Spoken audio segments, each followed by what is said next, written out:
Hi, this is Eric. Welcome back to He Can Fix Anything. Today, I'm going to be fixing the agitator in this washing machine.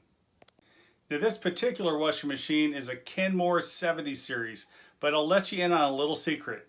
Kenmores are built by Whirlpool, and Whirlpool builds a lot of different companies' washing machines. So what I teach you today is going to be applicable with a lot of other washing machines. First, I want to share with you how to verify that the dogs, as they're called, in the agitator have been broken or no longer functional. And then second, I'm going to show you where to look to find the information you need to order the replacement parts.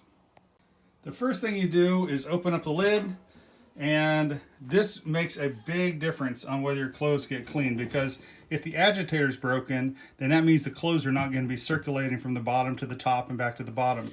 And so this should only turn one way, but as you can see, it freely turns both directions. That means those agitator dogs have a problem. The next place you want to look before you order parts, sorry about the shadow here, is to look at the tag. Usually it's just inside the lid. It's going to have your model number, your serial number, the type, and with that information, you'll be able to look up the replacement parts. I just looked them up on Amazon, but you can also go, in this case, to the Kenmore, the Sears website, but you're going to pay more for the parts than you off Amazon, and you know they all come out of the same factory. Now, doing this job yourself is going to save you a ton of money. To have a service call come out, it's going to cost you $150, $200, $250, depending on where you live. And you can do it on the cheap. I was able to buy these parts off Amazon for less than $8. Now, if you want, you can just buy these agitator dogs alone, and they're only a few dollars. But for a little bit more, I think I paid $7.25, you can buy this whole kit. And this particular one, it came with the instruction sheets for the cam agitator replacement, and it also came with the instruction sheet for the thrust washer kit. And you know, it's such a simple and cheap repair. You have to take all this apart anyway, and so you might as well get all fresh parts inside. So take a look in the description below. I'll put a link to this particular kit. Now, if you have a different washing machine, all I ask is go ahead and click that link and then search for your washing machine. So whatever you put in your cart and buy, it will cost you nothing more, but it'll put a few dimes in my pocket, and I'll very much appreciate it. Okay, so the first thing you do, you have this fabric softener dispenser. If you use a lot of fabric softener, it's going to be pretty nasty inside, but that's okay. But it should just pull straight up like that. And so this is a good opportunity. You see, we use dryer sheets, so it's probably the previous owner of this washing machine used the fabric softener. But it's a good opportunity to go ahead and clean it up. The next time you clean it probably will be the next time these dogs break. But you know, we've had this washing machine for lots of years, and this is the first time we've had this problem. Next thing we do is to pop this cap off. Comes straight out. There's a seal under here. We have a replacement for that. This one looks good, so I might hold on to the replacement. And so you can see this whole thing is pretty loose in here. Now, I just want to pause here for a minute to tell you what I've ran into on this particular agitator. Normally, you either have a 7/16 bolt down in the bottom that you need to remove to slip this whole assembly out, and then you would just use a deep well socket, an extension, and a ratchet to take that out. In some cases, there is a plastic nut in there with a 1/2-inch square that you put into it. So you can get like a 1/2-inch extension or an adapter, something, but this 1/2-inch square size would work. Some people actually use needle nose pliers like this. They'll put into it and turn it, just putting the needles in the corner of the square and turn it to loosen it. In my case, there was something different. Now in this case, I had a lot of gunk down there, which is not a surprise. Here, let me get a little bit more light on the situation. And so I'm not sure if I can even get the light down there so you can see it. But there is a odd shaped bolt.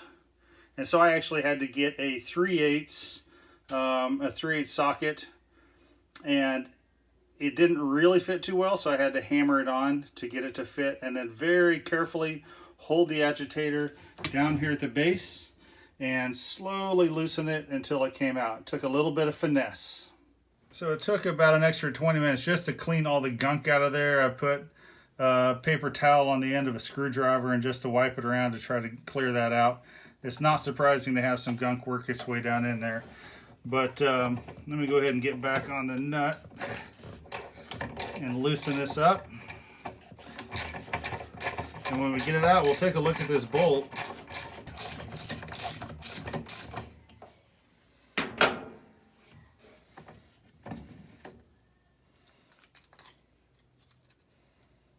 So there are the dogs. I think you can see that. And these are the teeth that are supposed to engage on the outer ring here, and they are all just worn off clean. And how that happens, usually overloading a washing machine will contribute to that. It puts a lot of stress on this assembly when you're overloaded and the clothes don't want to circulate freely. Another thing is if something gets in and jams the agitator, that also can strip these out or break them. But it looks like none of these are broken, but they're all stripped out to where they're not working anymore. So let me see, get this bolt out. It's in there pretty tight. I'm going to go back and get this cleaned up. It is pretty rusty. Well, like any project, you'll have surprises. And this is a good one here. So this is supposed to be a 7/16. And I went out and used my buffer on it to clean it up. It used to be a 7/16. But I have no idea what happened to it. I'm lucky to have even gotten it out. I was able to beat the 3/8 socket on there. Unfortunately, I can't find another fine thread bolt to replace this one. So I'm going to put it back in. I'm going to cross my fingers, put that socket back on, not make it super tight, and put it back in, and we'll see how it goes. If this breaks again, then I'm going to have to take the time to go out and find a new replacement bolt. But since I have this torn apart today, I'm going to go ahead and do it. So now the first thing you do to replace these agitator dogs is to pop off this keeper right here. Now there's a little tab. I don't know if you can see it. There's a little tab right here that we're going to have to get over. There we go. There's another one on this side. Just get a screwdriver under there, pop it over, and this slides off.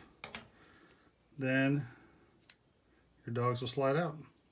So if you compare an old one to a new one, I don't know if you can see if I can get this angle right, but you can see this one has a couple good teeth on it, and this one is pretty much worn out.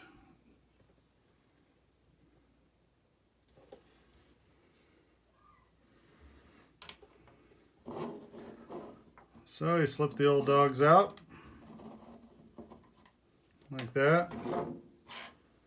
Slip the new ones in. Got to make sure they turn the right way so they go in and out.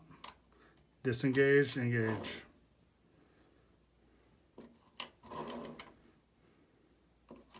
There we go. And this is ready to slip back on. Now it comes with a new one. I'm going to try the new one, but the design is different. In fact, and this is what you're going to find on some of these kits, is this particular one, this piece is new, but as you can see, it's a different height. And so even though I looked up all the numbers, I ordered the right kit, it turns out it may have been just a waste of money because this doesn't match up. And the same way, this piece will fit here, but not necessarily fit on this one. So I'm going to go ahead and use the old one.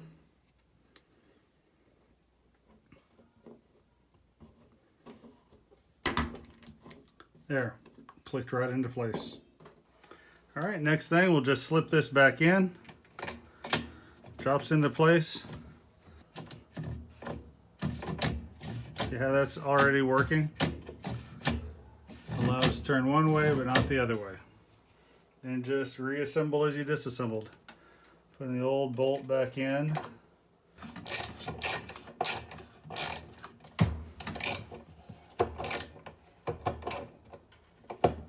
So I just made that snug, not tight, just to help it come out easier next time if I need to take this apart again.